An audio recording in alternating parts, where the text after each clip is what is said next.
সেদিন ছিল রবিবার, তাই জন্য রবিবারের স্পেশাল বানিয়ে ফেললাম মাটনটাকে ভালো মতো ধুইয়ে পরিষ্কার করে রেখে দিয়েছি।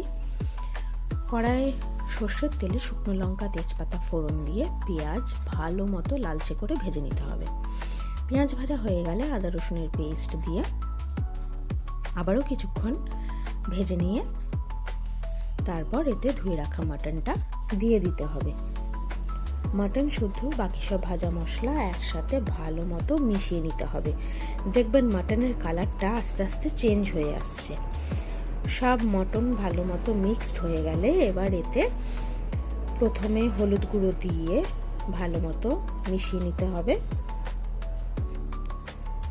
তারপরে এতে একে একে ধনে গুঁড়ো, জিরে গুঁড়ো, কাশ্মীরি লঙ্কার গুঁড়ো, এমনি লাল লঙ্কার গুঁড়ো আপনারা যেরকম ঝাল খাবেন সেই অনুযায়ী দিয়ে আবারও বেশ কিছুক্ষণ মিডিয়াম আঁচে মাংসটাকে কষিয়ে নিতে হবে।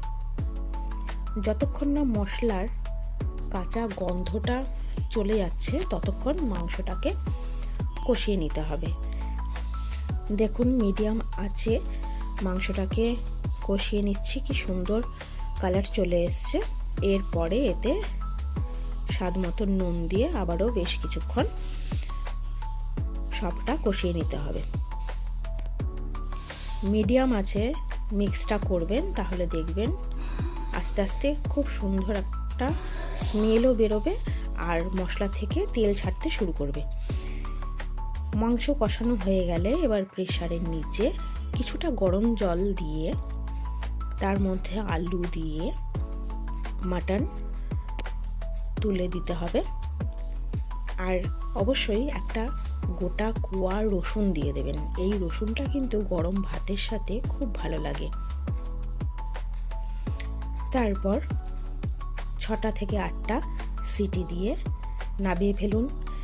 সব শেষে গরম মশলা মিশিয়ে গরম ভাতের সাথে রবিবারটা এনজয় করুন সবাই মিলে।